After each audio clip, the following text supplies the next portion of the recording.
ہولناک آگ۔ قصہ سیدنا ابراہیم علیہ السلام۔ حسن کے ابو اس عمارت کے سامنے پہنچ کر رک گئے۔ وہ حسن کو ساتھ لے کر جہاں ایک پتھر دیکھنے کے لیے آئے تھے، اس پتھر پر عجیب و غریب سے نقش و نگار بنے ہوئے تھے۔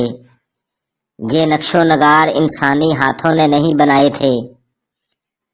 پتھر اسی حالت میں محکمہ آثار قدیمہ کو ملا تھا۔ اس محکمے کے ایک افسر ان کے دوست تھے اور انہوں ہی نے انہیں پتھر دیکھنے کی دعوت دی تھی۔ رک کیوں گئے ابو؟ سیڑھیاں تو اس طرف ہیں۔ بھئی ہم لفٹ سے چلیں گے۔ حسن نے پہلے کبھی لفٹ کا استعمال نہیں کیا تھا، اسے بہت مزہ آیا۔ پھر انہوں نے وہ پتھر دیکھا۔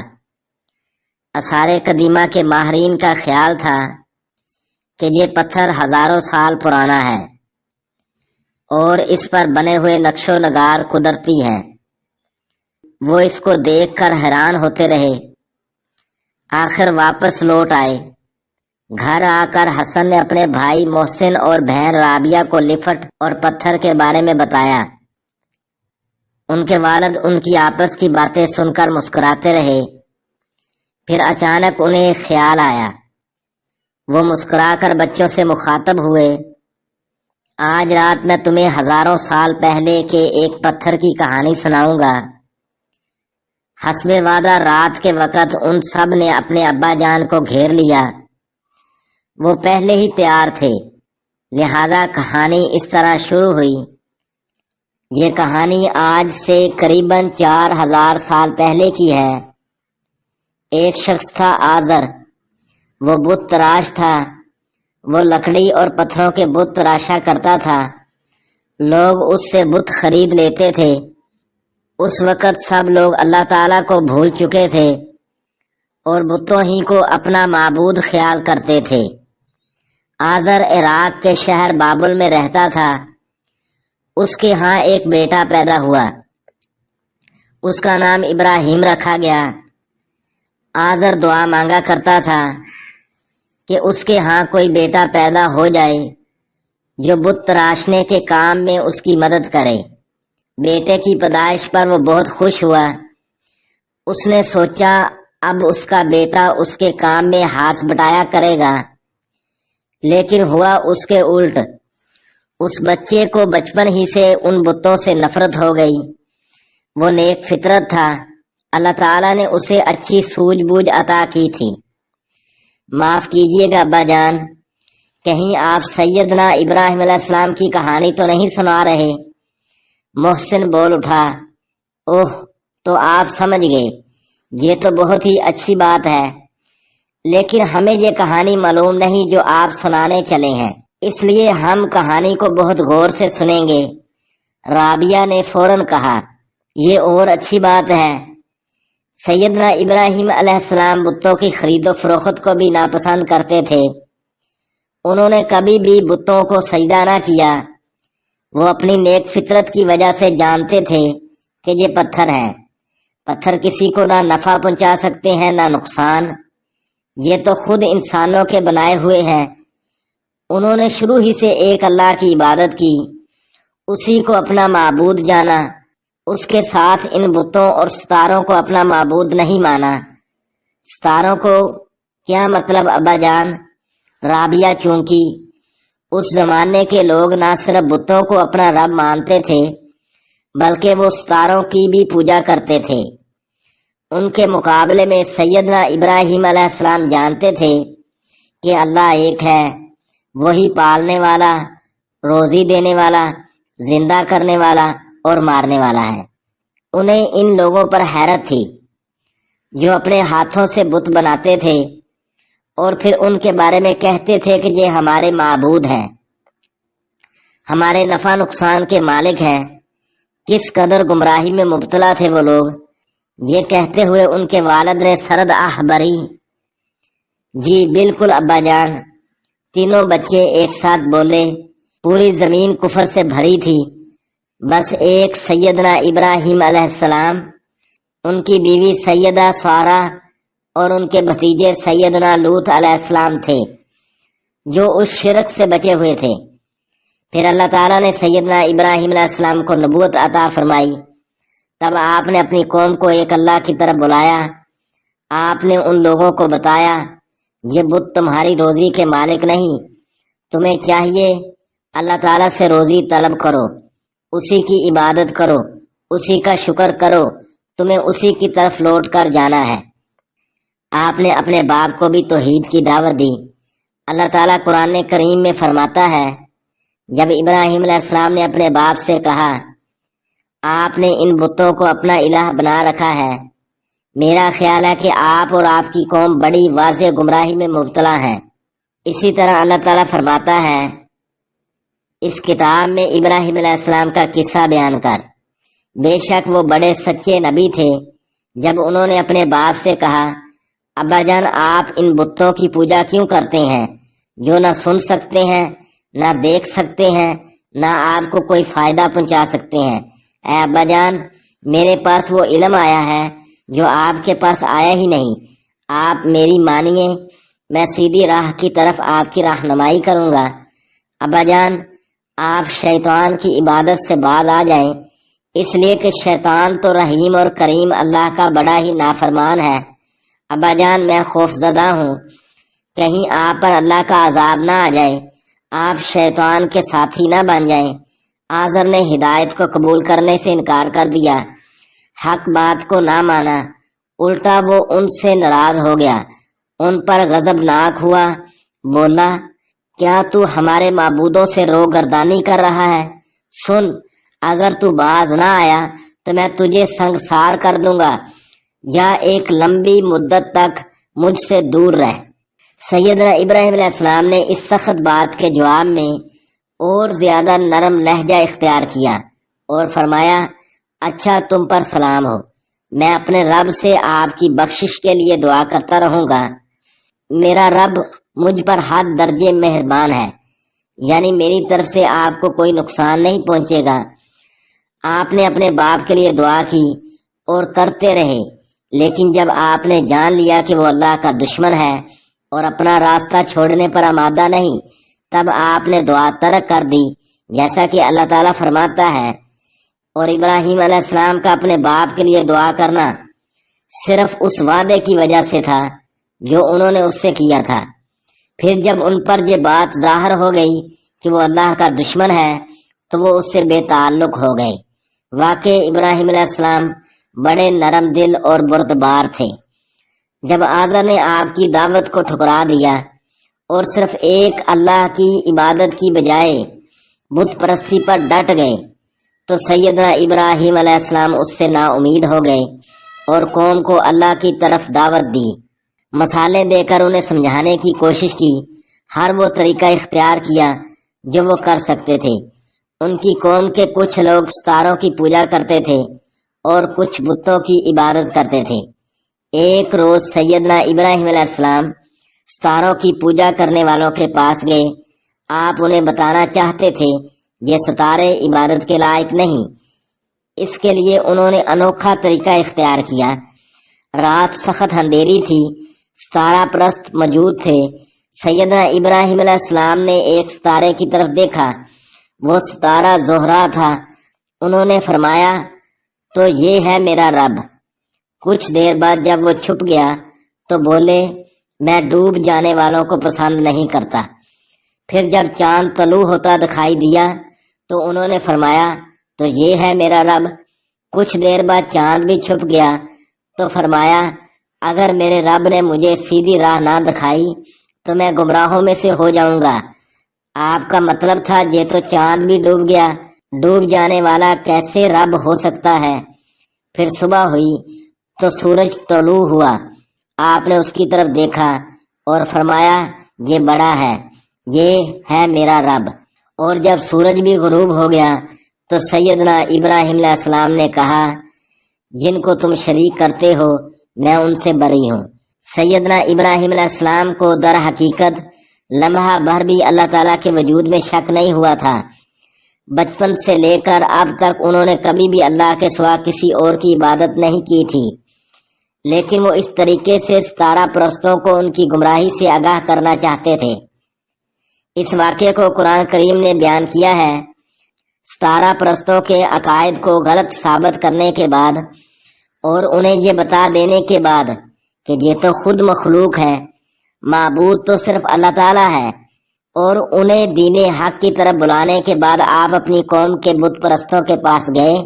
آپ نے دیکھا وہ بتوں کو سجدہ کر رہے تھے، ان کے سامنے جھکے ہوئے تھے۔ آپ کا باپ آزر بھی یہی کام کر رہا تھا۔ سیدنا ابراہیم علیہ السلام نے انہیں غور سے دیکھنے لگے کہ یہ کیا کر رہے ہیں۔ ان کی گمراہی دیکھ کر آپ حیران ہوئے، ان کی عقل پر رونا آیا۔ آپ نے ان سے پوچھا، تم کس کی عبادت کرتے ہو؟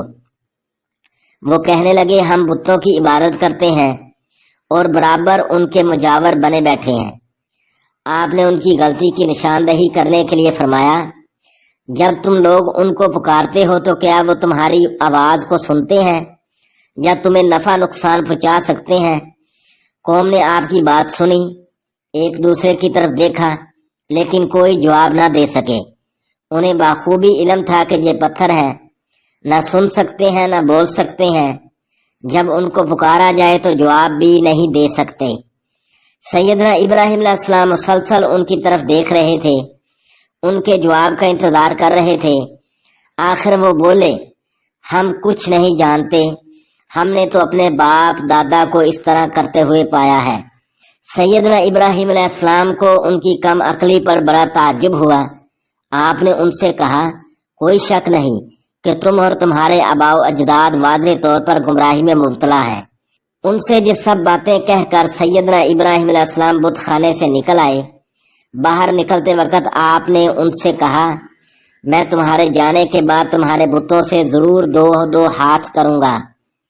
سیدنا ابراہیم علیہ السلام نے اپنا کام جاری رکھا، لوگوں کو ایک اللہ کی طرح بلاتے رہے، بتوں اور ستاروں کی پوجا سے روکتے رہے۔ سیدنا ابراہیم علیہ السلام نے بتوں کی طرف اشارہ کر کے ان سے کہا، یہ تو میرے دشمن ہیں، لیکن اللہ رب العالمین وہ میرا دوست ہے، جس نے مجھے پیدا کیا، وہی میری رہنمائی کرتا ہے، وہی مجھے کھلاتا اور پلاتا ہے، اور جب میں بیمار پڑتا ہوں تو وہی مجھے شفا دیتا ہے، نیز وہی مجھے مارے گا پھر زندہ کرے گا۔ بہت خوب۔ سیدنا ابراہیم علیہ السلام نے اپنی بات بہت خوبصورت طریقے سے ادا کی۔ بچے پرجوش انداز میں بولے، ہاں بچوں، لیکن آپ کی کسی بات کا ان پر کوئی اثر نہ ہوا جہاں تک کہ ان کی سالانہ عید کا وقت آ گیا۔ عید کے موقع پر وہ لوگ شہر سے باہر چند دن گزارتے تھے۔ سیدنا ابراہیم علیہ السلام نے سوچا اس موقع سے فائدہ اٹھانا چاہیے، جن بتوں کو وہ پکارتے ہیں ان کی بے بسی ان پر ثابت کرنی چاہیے۔ چنانچہ جب سب لوگ جانے لگے تو سیدنا ابراہیم علیہ السلام کے باپ آزر نے آپ سے بھی چلنے کے لیے کہا، لیکن آپ نے جانے سے انکار کر دیا اور فرمایا، میں بیمار ہوں۔ سب لوگ چلے گئے، سیدنا ابراہیم علیہ السلام اکیلے شہر میں رہ گئے۔ ادھر قوم شہر سے نکلی، ادھر آپ بت خانے میں داخل ہو گئے۔ وہاں تمام بتوں کے آگے طرح طرح کے کھانے خوبصورتی سے سجے ہوئے تھے۔ سیدنا ابراہیم علیہ السلام مذاق کے طور پر بولے، کھاتے کیوں نہیں؟ تمہیں کیا ہوا؟ تم بولتے کیوں نہیں؟ بچے یہ جملے سن کر ہنس پڑے، ان کے والد بھی مسکرا دیے، پھر بولے۔ سیدنا ابراہیم علیہ السلام نے کلہاڑا ہاتھ میں لے لیا اور اس سے ان بتوں کو توڑنے لگے، جہاں تک کہ سوائے سب سے بڑے بت کے انہوں نے سب کو توڑ پھوڑ دیا۔ پھر کلہاڑا بڑے بت کے کندھے پر رکھ دیا۔ قوم کے لوگ عید منا کر واپس ہوئے تو سب سے پہلے اپنے بت خانے میں آئے۔ انہوں نے اپنے تمام معبودوں کے ٹکڑے ٹکڑے دیکھے تو پکار اٹھے، ہمارے بتوں کے ساتھ یہ سلوک کس نے کیا ہے؟ ان میں سے کچھ نے کہا، ہم نے ایک نوجوان کو ان کا ذکر کرتے ہوئے سنا تھا، اس کو ابراہیم کہتے ہیں۔ وہ سب بولے، اسے سب لوگوں کے سامنے پیش کیا جائے تاکہ وہ گواہ رہیں۔ چنانچہ کچھ لوگ گئے، سیدنا ابراہیم علیہ السلام کو لے آئے، کہنے لگے، اے ابراہیم، ہمارے معبودوں کے ساتھ یہ کام تم نے کیا ہے؟ سیدنا ابراہیم علیہ السلام اسی موقع کے انتظار میں تھے، بھرے مجمع کو اپنی بات سنانا چاہتے تھے۔ آپ نے فرمایا نہیں، بلکہ یہ ان کے بڑے نے کیا ہوگا، اگر یہ بولتے ہیں تو ان سے پوچھ لو۔ قوم حیرت زدہ رہ گئی، کافی دیر تک انہیں کوئی بات سجائی نہ دی۔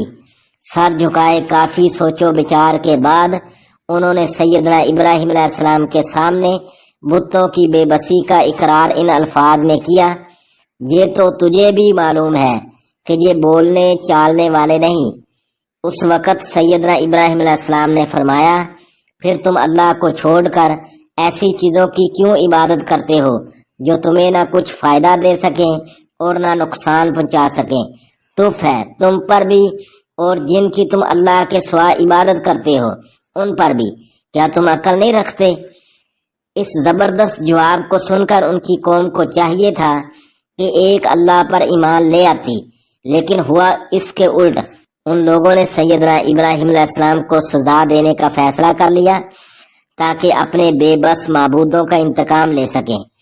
ان میں سے بعض نے کہا، اگر تمہیں کچھ کرنا ہے تو ابراہیم کو جلا ڈالو اور اپنے معبودوں کی مدد کرو۔ وہ ایک دوسرے سے جلانے کے بارے میں مشورہ کرنے لگے کہ کیسے جلائیں۔ کچھ نے کہا، اس کے لیے ایک عمارت بناؤ، پھر اس کو آگ کے الاؤ میں ڈال دو۔ اب انہوں نے ہر ممکن جگہ سے ایندھن جمع کرنا شروع کر دیا اور ایک مدت تک اکٹھا کرتے رہے۔ اس کے بعد انہوں نے ایک وسیع ہموار جگہ میں وہ تمام ایندھن رکھ کر اسے آگ لگا دی۔ آگ بھڑکی، اس کے شعلے بلند ہو گئے، اس سے اتنی بڑی بڑی چنگاڑیاں اڑنے لگی جو اس سے پہلے کبھی کسی نے نہیں دیکھی تھی۔ ان لوگوں نے آگ کو پکڑ کر باندھ دیا، مشکیں کس دیں۔ پھر سیدنا ابراہیم علیہ السلام کو ایک منجنیق میں رکھا گیا جو ہیزن نامی ایک آدمی نے بنائی تھی۔ سو بچوں، پھر اللہ کے خلیل کو دہکتی ہوئی آگ میں ڈال دیا گیا۔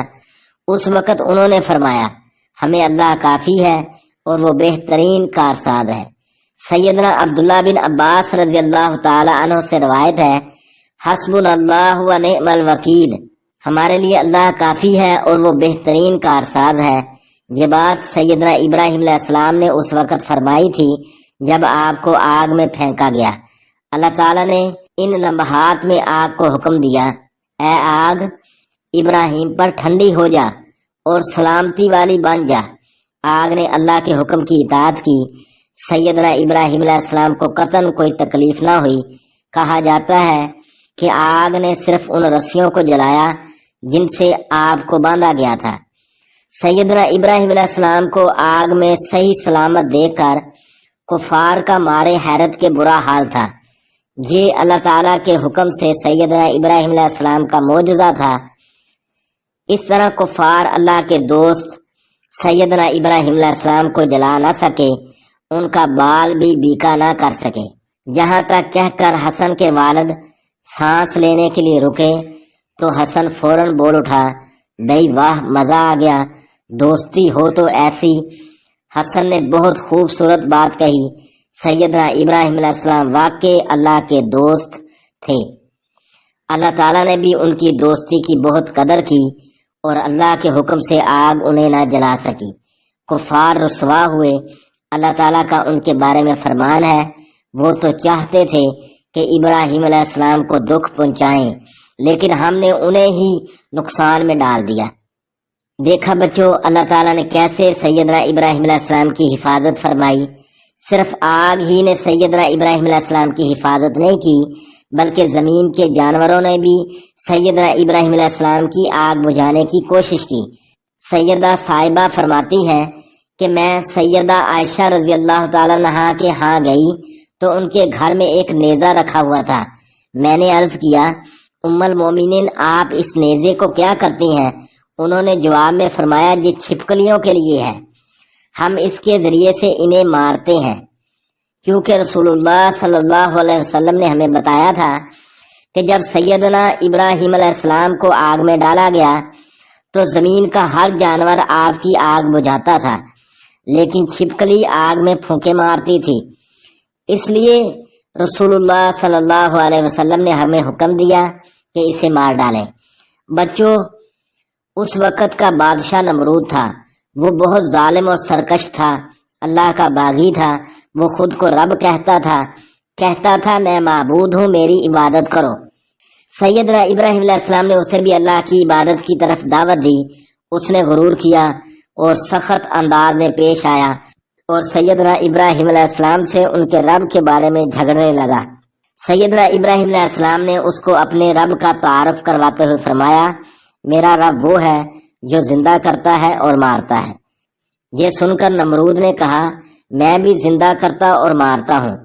یہ کہہ کر اس نے اپنی بات اس طرح ثابت کی کہ سزائے موت کے 2 قیدیوں کو لانے کا حکم دیا، پھر بولا، ایک کو میں چھوڑتا ہوں، دوسرے کے قتل کا حکم دیتا ہوں۔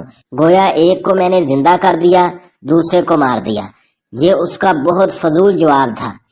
سیدنا ابراہیم علیہ السلام نے تو یہ فرمایا تھا کہ اللہ تعالیٰ انسان کو ایک لوتھڑے سے بناتا ہے اور ہڈیوں اور گوشت چڑھا کر ایک انسان بنا دیتا ہے، اور زندہ کرنے کا صحیح مطلب بھی یہی ہے۔ اب سیدنا ابراہیم علیہ السلام نے اس کے جواب میں فرمایا، میرا رب وہ ہے جو سورج کو مشرق سے طلوع کرتا ہے، اگر تجھ میں طاقت ہے تو اس کو مغرب سے طلوع کر کے دکھا۔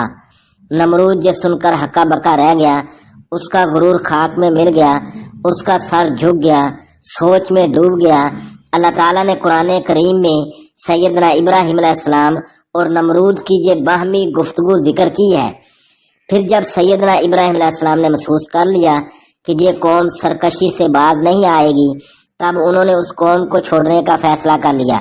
ان کو مخاطب کر کے کہا، میں تو تمہیں بھی اور جن جن کو اللہ کے سوا پکارتے ہو انہیں بھی سب کو چھوڑ رہا ہوں، صرف اپنے پروردگار کو پکارتا رہوں گا۔ مجھے یقین ہے کہ میں اپنے پروردگار سے دعا مانگنے میں محروم نہ رہوں گا۔ چنانچہ سیدنا ابراہیم علیہ السلام نے بابل سے شام کی طرف ہجرت فرمائی۔ آپ کے ساتھ آپ کی بیوی سیدہ سارہ، آپ کے بھتیجے سیدنا لوط علیہ السلام تھے، یہ دونوں سیدنا ابراہیم علیہ السلام پر ایمان لا چکے تھے۔ سیدہ سارہ بانجھ تھی، ان کے ہاں اولاد نہیں ہوتی تھی، لیکن پھر اللہ تعالیٰ نے انہی سے سیدنا ابراہیم علیہ السلام کو نیک اولاد دی۔ ان کی نسل میں نبوت اور کتاب کا سلسلہ جاری فرمایا۔ اس کے بعد جتنے بھی نبی آئے وہ سب کے سب سیدنا ابراہیم علیہ السلام کی نسل سے تھے، اور جو کتاب بھی بعد میں نازل ہوئی وہ سیدنا ابراہیم علیہ السلام کی نسل کے فرد ہی پر نازل ہوئی۔ یہاں تک کہہ کر حسن کے ابو خاموش ہو گئے۔ تب بچے چونک کر بولے، یہ کیا ابا جان، آپ نے کہانی ختم کر دی اور اس میں پتھر کا تو ذکر تک نہیں آیا۔ بھئی کہانی ابھی باقی ہے نا، اس کا باقی حصہ آپ کو میں کل سناؤں گا اور آپ لوگ دیکھیں گے کہ اس میں پتھر کا ذکر آئے گا۔ یہ کہتے ہوئے حسن کے والد مسکرا دیے، جبکہ بچوں کو دوسری رات تک انتظار کرنا پڑ گیا تھا، اس لیے ان کے چہروں پر بے چینی کے آثار پھیل گئے۔ ہولناک آگ۔ ماحول سے متاثر ہونے والے صاحب عزم نہیں ہوتے، اور جو صاحب عزم ہو وہ ماحول سے متاثر نہیں ہوتے، بلکہ ماحول کے لیے ایک ایسا تاثر چھوڑ جاتے ہیں کہ ان کی پیروی اور نکالی کرنا ہر کوئی اپنے لیے باعث فخر سمجھتا ہے۔ وہ بھرے مجمع میں اکیلے تھے، سب سہارے ساتھ چھوڑ چکے تھے، سایہ شفقت بھی دشمنی اور نفرت کا نشان بن گیا تھا، لیکن وہ عزم کر چکے تھے، اور عزم کی راہ میں تو پتھر بھی موم ہو جاتا ہے۔ وہ برائی کے سامنے بھلائی کی چٹان بن گئے۔ ظالموں نے ظلم کی انتہا کر دی، لیکن انہوں نے بھی صبر کی عظیم مثال قائم کی۔ ہولناک آگ، پرعزم شخصیت کا روشن تذکرہ، جن کی پیروی باعث عزت اور ذریعہ نجات ہے۔